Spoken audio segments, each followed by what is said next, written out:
चिड़िया के दो बच्चे थे, एक बेटा और एक बेटी। बेटे का नाम कुकू और बेटी का नाम गुड़िया था। कुकू को मीठा खाना बहुत पसंद था, इतना पसंद था कि वो हर समय कोई ना कोई मीठी चीज ही खाता रहता। कुकू बेटा, जाओ और जाकर बहन के लिए दूध लेकर आओ। मम्मा 2 रुपए ज्यादा दे दें। क्यों, क्या फिर से टॉफी खाना है? नहीं मम्मा, मैं अब टॉफी नहीं खाऊंगा। खाना भी ना, आपके दांतों में अभी से दर्द शुरू हो गया है। अगर ऐसे ही मीठी चीजें खाते रहे तो बूढ़ों की तरह आपके दांत निकल जाएंगे। मम्मा, भाई कैसा लगेगा जब भाई के मुंह में दांत नहीं होंगे? मैं तो खूब हंसूंगी भाई को देखकर। कुकू थोड़े गुस्से और थोड़ी खुशी में वहाँ से चला जाता है। वो सीधा कालू की दूध वाली दुकान पर जाता है। अंकल, मुझे जल्दी से 10 रुपए का दूध दे दें। फिर दूध लेकर वो टॉफी की दुकान से टॉफी लेकर खाता है। यार कुकू, आपको जब भी देखो आप ये टॉफी ही खाते रहते हो। मेरी मम्मा कहती हैं कि ज्यादा ऐसी चीजें खाने से दांत खराब हो जाते हैं। सब झूठ, मैं तो कब से खा रहा हूँ, मुझे तो कुछ नहीं हुआ। मेरे तो दांत वैसे के वैसे ही हैं। कुकू बेटा,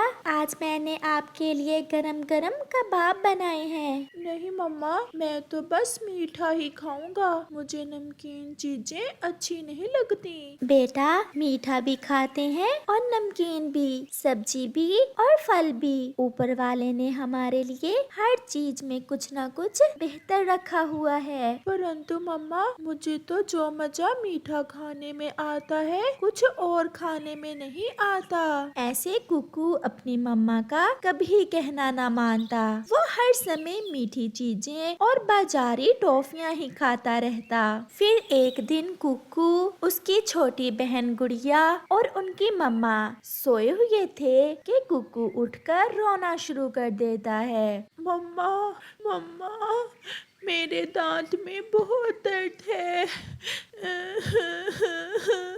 कुकू, सो जाओ बेटे, थोड़ी देर में ठीक हो जाएगा। कुकू लेट जाता है, परंतु उसके दांत में दर्द तो बहुत ज्यादा था। वो फिर से रोने लगता है। मम्मा, मेरे पूरे मुंह में दर्द हो रहा है, मुझसे और दर्द बर्दाश्त नहीं हो पा रहा। अच्छा, मुंह खोल कर दिखाओ, कहाँ दर्द है?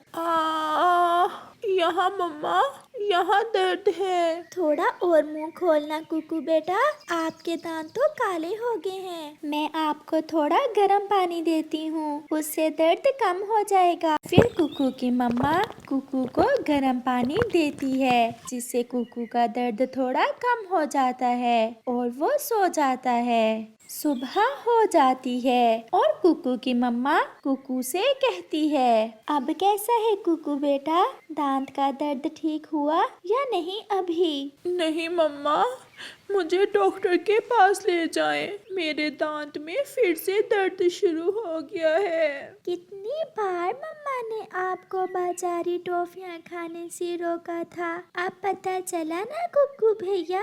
चलो कुकू बेटा, मैं आपको डॉक्टर के पास लेकर जाती हूँ। मम्मा, डॉक्टर दांत तो नहीं निकालेगा ना? ये तो अब जाकर ही पता चलेगा डॉक्टर क्या कहता है। फिर कुकू की मम्मा कुकू को साथ लेकर बुलबुल डॉक्टर के पास जाती है। थोड़ा और मुंह खोलो रानो, आपके बेटे के तो पीछे वाले दोनों दांतों में कीड़ा लगा हुआ है। इतनी छोटी सी उम्र में इतने खराब दांत मैंने पहले कभी नहीं देखे। बहुत दर्द थी रात को मेरे बेटे के दांतों में। बुलबुल बहन, कोई ऐसी दवा दें जिससे दर्द रुक जाए। कुकू के दांत तो ज्यादा खराब हैं, कीड़ा तो आधे से ज्यादा दांत चट कर गया है। मुझे ये दोनों दांत निकालना होंगे।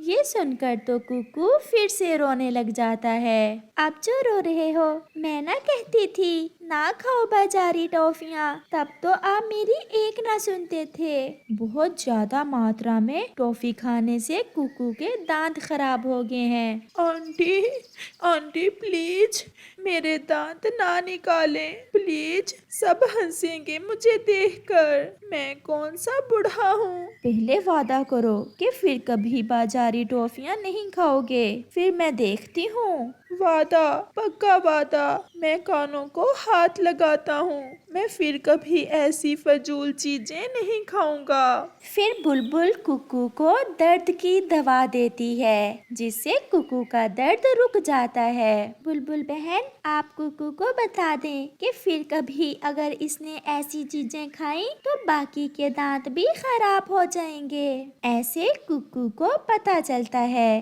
कि बड़ों की बात मान लेने में ही बेहतरी होती है। वो फिर कभी फजूल मीठी चीजें नहीं खाता और हमेशा अपनी मम्मा का कहना मानता है। कालू कौवे के 2 बच्चे थे, एक बेटा और एक बेटी। बेटे का नाम जग्गू कौवा था, जबकि बेटी का नाम लाली था। कालू कौवा अपने बेटे और बेटी के बीच बहुत फर्क करता था। बेटे के लिए हमेशा अच्छा अच्छा भोजन लाता और बेटी के लिए बस सूखा दाना। जहाँ भी जाता अपने बेटे को अपने ऊपर बैठा कर जाता और लाली बेचारी उनके पीछे पीछे उड़कर जाती। इस सब के बावजूद लाली फिर भी अपने पिता का ज्यादा प्यार करती। रात को लाली अपनी मम्मा के साथ और जग्गू अपने पापा के साथ सोया करता। एक दिन वो सब लेटे हुए थे। कालू कौवा जग्गू को कहानी सुना रहा था। लाली भी जाग रही थी। फिर लाली अपने पिता के पास आती है।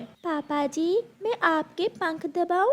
आप थके होंगे। मैं आपके पंख दबाऊंगी तो आपको बहुत अच्छी नींद आएगी। पापा, ये लाली कहानी सुनने के लिए हमारे पास आना चाहती है, इसलिए आपके पंख दबाने का कह रही है। लेकिन मैं अकेला ही कहानी सुनूंगा। आप इसे अपने पास से भगा दें। नहीं जी, मैं तो अपने पापा के पंख इसलिए दबाना चाहती हूँ कि मेरे पापा मीठी नींद सो जाए। तुम्हें तो जरा शर्म नहीं है। सारा दिन पापा जी के ऊपर बैठकर जंगल की सैरें करते हो और फिर आधी आधी रात तक कहानियाँ सुनकर मेरे पापा की नींद खराब करते हो। लाली, मैंने तुमसे कितनी बार कहा है कि मेरे जग्गू के साथ लड़ाई ना किया करो। मेरे बेटे में तो मेरी जान है। मैं तो अपने बेटे के लिए सारी रात जाग सकता हूँ।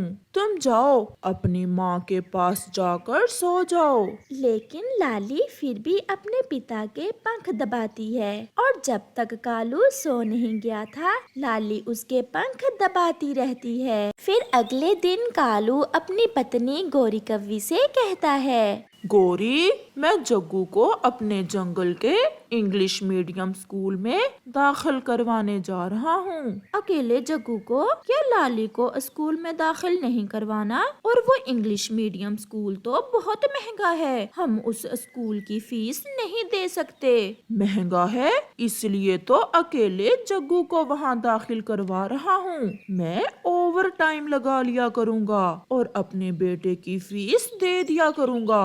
तुम लाली को सरकारी स्कूल में दाखिल करवा आओ, वहाँ तो तालीम मुफ्त में है। कालू जी, आप अपने दोनों बच्चों में फर्क कर रहे हैं। आपको ऐसा नहीं करना चाहिए। अब तुम ना मुझे सिखाओ कि मुझे क्या करना चाहिए। मैं जा रहा हूँ, मुझे देर हो रही है। चलो भी जग्गू बेटा, मेरे ऊपर चढ़ जाओ, मैं तुम्हें स्कूल में दाखिल करवा आऊँ। फिर कालू कौवा जग्गू को महंगे इंग्लिश मीडियम और गोरी लाली को सरकारी स्कूल में दाखिल करवा देती है। एक दिन स्कूल जाने से पहले जग्गू अपने पिता से कहता है, पापा जी, आज से मैं आपसे हर रोज 50 रुपए लेकर जाया करूँगा। मेरे स्कूल के सभी बच्चों के पास बहुत पैसे होते हैं। अच्छा, मेरा बेटा 50 रुपए ही ले लिया करे। लाली भी पास में ही खड़ी थी। ये लो लाली, 5 रुपए। आज से तुम्हें 5 रुपए ही मिला करेंगे।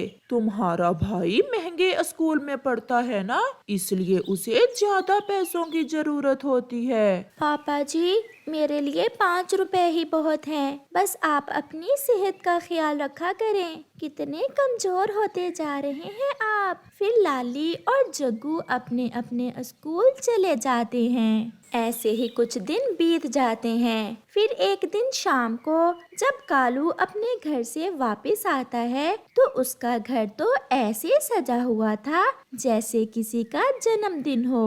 आज किसका जन्मदिन है?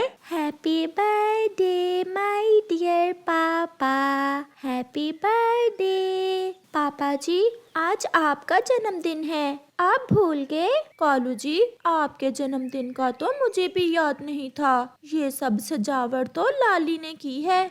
जो 5 रुपए लाली स्कूल लेकर जाती थी, ये वहाँ जाकर खर्च नहीं करती थी, बल्कि उन्हें जमा करती रही और आज ये सब खरीद कर लाई है। पापा जी, मेरा तो बहुत दिल करता था कि मैं अपने पापा का जन्मदिन धूमधाम से मनाऊं, इसलिए मैंने ये सब किया। कालू कौवा हैरान हुआ, अपनी बेटी और अपने बेटे को देख रहा था। जग्गू एक तरफ बैठा अपने खिलौनों से खेल रहा था।